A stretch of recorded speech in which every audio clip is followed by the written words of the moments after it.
What up, though, y'all? How y'all living? Now I know a lot of y'all interested. I was interested too in with the whole beef between Charleston White and Boosie is. Well, I know how it started on the what was going back and forth on the internet, but like, what's his underlying issue with this guy? Now, I thought last time I seen Charleston with a fade, it looked a little fake. Now I'm sure it was fake.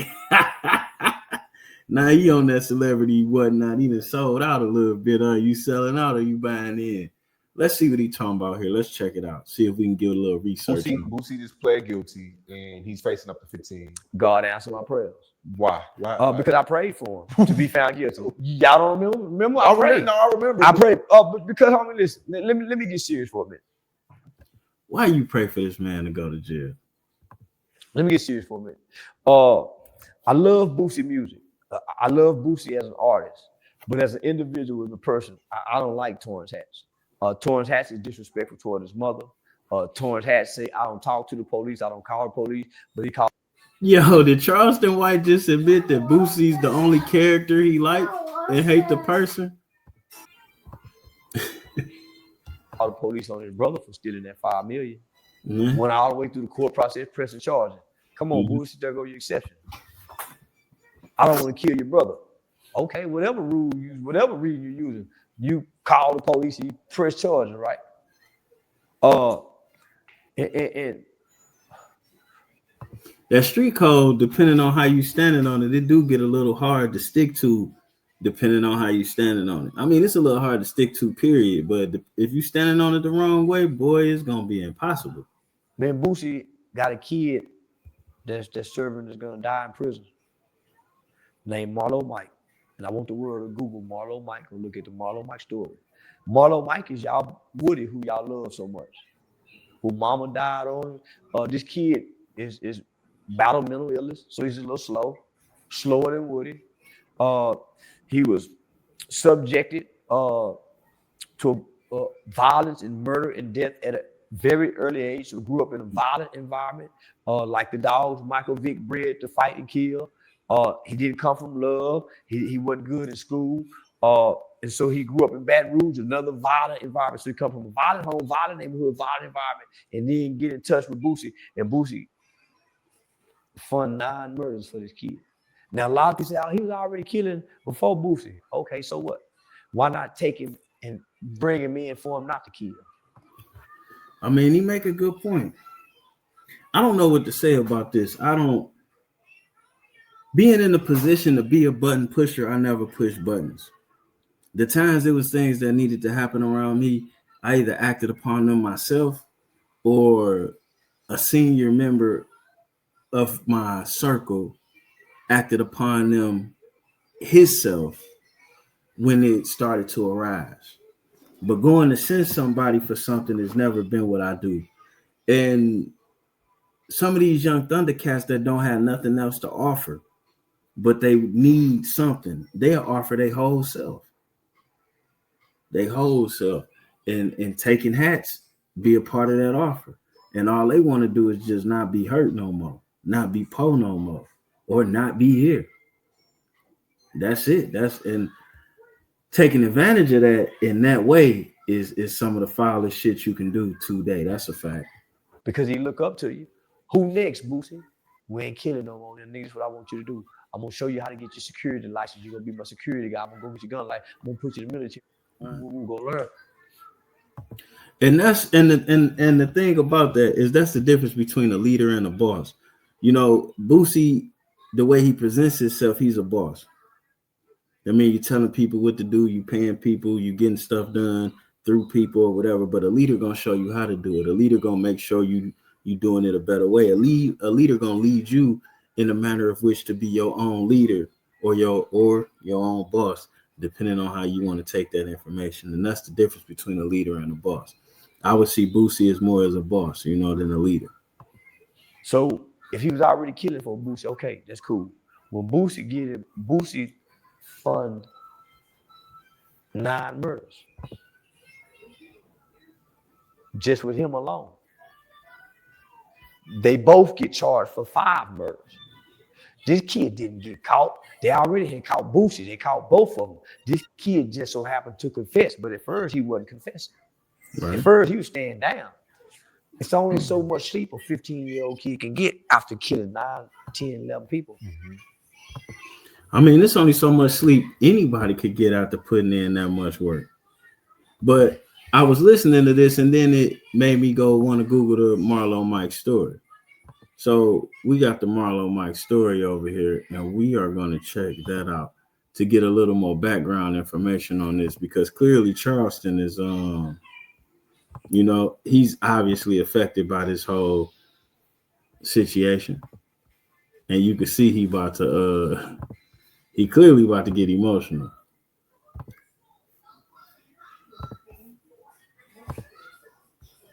Clearly about to get emotional. But anyway, y'all check this out. Marlo Mike. Marlo Mike was 15 years old at this time, and he was from the uptown neighborhood in Baton Rouge. Marlo was close friends with the local rapper who went by Lil Fat. Lil Fat also happens to be the son of Mel, who is one of the owners of Trill ENT. According to court documents, word was spread around the streets that Boosie had $25K on Nussie's head, and after hearing this, Marlo would have Lil Fat bring him to Boosie's house. Boosie wasn't present at the house at the time, but Marlo would meet up with one of Boosie's little guys named Michael Judson, who went by the nickname Ghost. On February 9, 2009, Marlo and Ghost would begin sliding around the area Nussie is known to be at, and they would eventually spot him at the gas station and follow him home. The duo will go on to shoot Nussie, real name Chris Jackson, through the window of his house, killing. Man, that's crazy. That's crazy. Now, this ain't a good picture of Nussie, but Nussie got Boosie beat by about 60 pounds, but then it looked like that murder was orchestrated without Boosie even being there and knowing nothing about somebody being willing to do the hit. And then clearly he ain't need Marlo Mike if one of Boosie homies rolled with him on the hit and put in work on the hit too. But I mean, I don't know. The man will quickly. I will say this. Them young niggas got some hella fat hairlines down there. This a 20, 23, 24-year-old man here. We get away, and news began breaking of Nussie's death throughout the city, and Boosie wanted to meet Marlo and brought him to his house, allegedly only giving him $2,800 instead of the $25K he was expecting. But Marlo was just happy to be around Boosie and was happy to have some money in his pocket. And a few months after this, on April 12, 2009, while Boosie was on house arrest, he was supposed, and that's another thing, man. When you start dealing with people and you doing crime and they supposed to pay you one thing and they pay you another, that's an immediate red flag sign to get the fuck away from them. Now, they ain't saying nothing about Boosie or this person or that person, but if you doing business and some stuff like that happen, that means it's time for you to get on, for real. And that's all I'm saying. Through a small party at his house. A man was caught stealing out of Boosie's bedroom, and they would end up beating the man up. The police would show up and would see Boosie standing over the man and would take him to jail on battery charges. Local rapper Torrance Hatch, better known as Lil Boosie, was arrested today on aggravated second-degree battery charges from a fight they say happened at his house on April the 12th. Sheriff's officials say when Boosie and a few others showed up at the house, there was some sort of a confrontation about the man stealing one of Boosie's necklaces.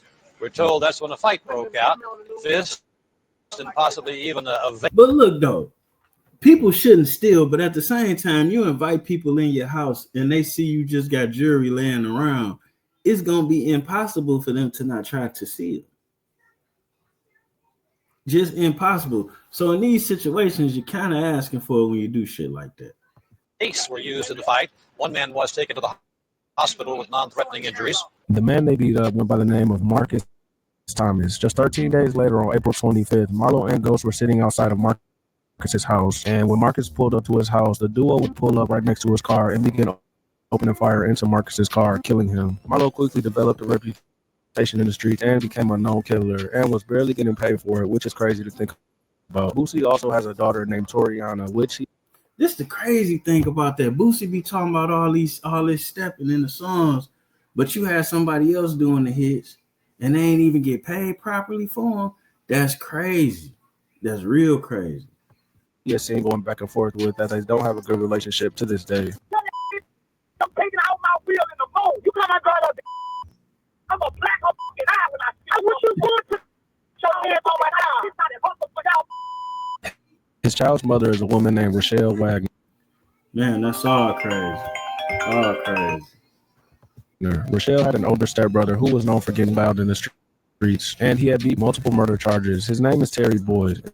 In the summer of 2009, Terry was finishing up a prison sentence in Angola. One of Boosie's friends was also locked up in Angola at the time and would overhear Terry talking crazy about Boosie. And Terry was later released on September 30th, 2009. But right before Terry was released, Boosie would drop his highly anticipated album on September 15th titled Super Bad. This album included many classic Boosie songs, including Mind of a Maniac,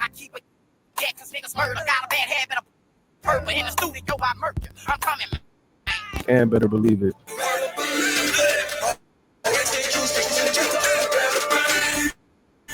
Turk and Mill also put Mill's son Lil Fat on one of the songs Behind Boosie's Back, and this created some tension between Boosie, Lil Fat, and Turk and Mill. And once he was released, the threats Terry Boyd allegedly made towards Boosie would end up being a huge mistake, as on But what they got to do with Lil Fat? Or did I lose something? October 21st, 2009, Marlo and Ghost will be given the location to Terry's crib and shoot and kill him through his window, just as they had did before. And this was a crazy move by Boosie, as Terry was still his daughter's uncle at the end of the day. He beat 5 murder charges. But he wasn't technically her brother. He was like her god brother or something like that, but still a messed up situation.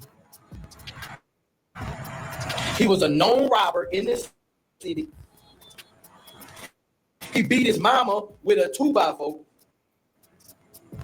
He been shot 29 times on 6 different occasions. Marlo would again receive just under Boosie saying he $3,000 had for this, to. but he was satisfied with that. And shortly after this murder, he would get a tattoo on his stomach that said, "Yo, Boosie, who next?"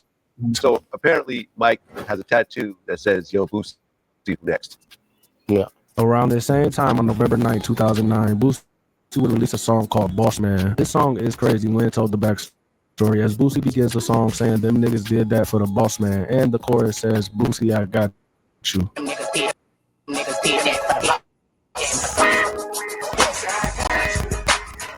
Surprisingly, Ghost and Marlo would appear on this song as well.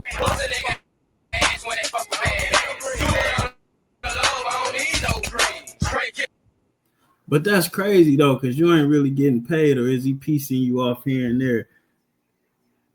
But then this is why as a boss myself, gotta be careful when you dealing with motherfuckers. They got scum suckers around them. You know what I'm saying? A Marlo Mike worked for Juan-O, he'd have been way up.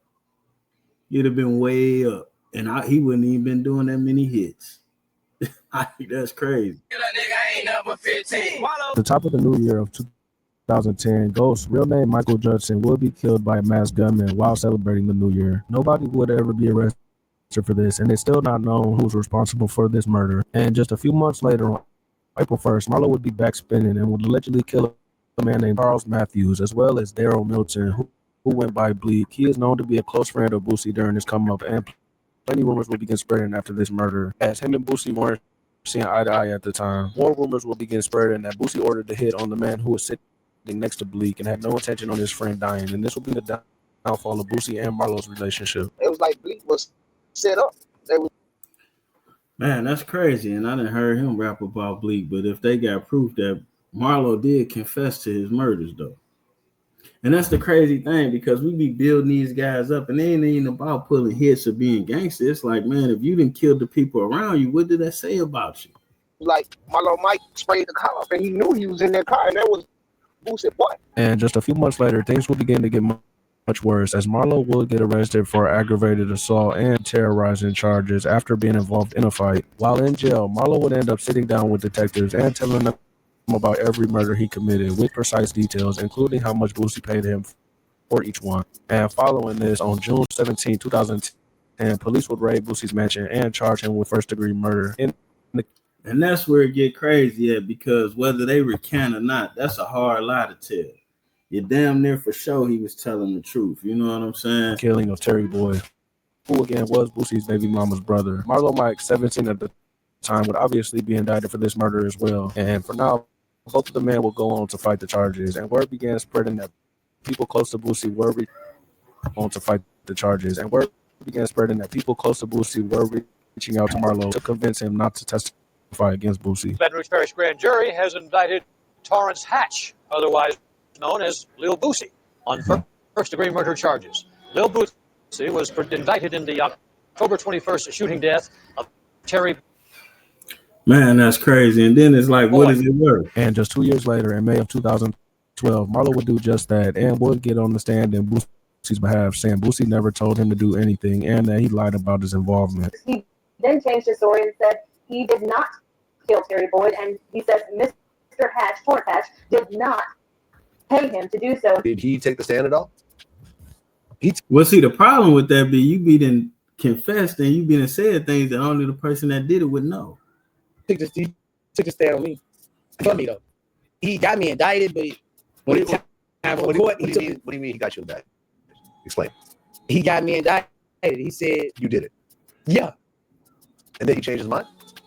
Yeah, when it was time for trial, he got on the stand and told the truth. He was pretty much the main evidence they had against Boosie besides music and rumors. Boosie will be found not guilty at trial, although he still had to stay in prison as he was caught sneaking drugs into jail. And he did receive a hefty 8-year prison sentence for that. Boosie and a girlfriend, along with a former Dixon Institute guard and inmate, were also indicted on drug charges. Marlo would later go to trial himself for the Terry Boyd murder the next year in April of 2013, being found guilty of first-degree murder and sentenced to life in prison without parole. Marlo Mike is now around 30 years old and recently did a phone interview with Terrence Gangsta Williams. So let me ask you this.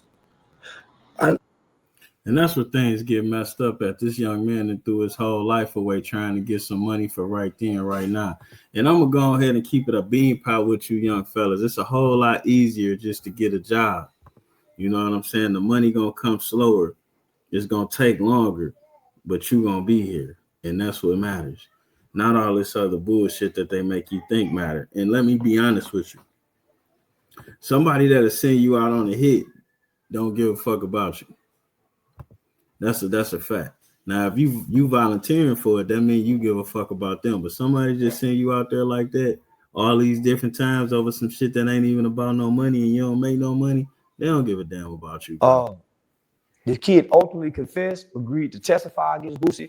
Boosie started putting the money up there, them having the family, the kids. This kid retracted, and they know this. So there's no sympathy for Boosie. When I'm a part of a law that y'all keep overlooking, it's called JLY, Juvenile Life Without Parole. I worked on that law. There's an amicus brief that went to the Supreme Court that my name is stamped on this law. We fought to get Marlo Mike out, but they didn't make it retroactive for him. And there you have it, folks. Not to say Charleston is justified with some of the things he does and he says, but hopefully that gives you a little bit of an understanding of where he's coming from. Whether you agree or not is up to you, but at the same time, some of this shit need to stop. Getting these little boys to handle grown man business just because they don't have no men in their life, that's predatory. That's almost as predatory as picking up on these little girls. As a matter of fact, it may be worse. It may be worse. We out.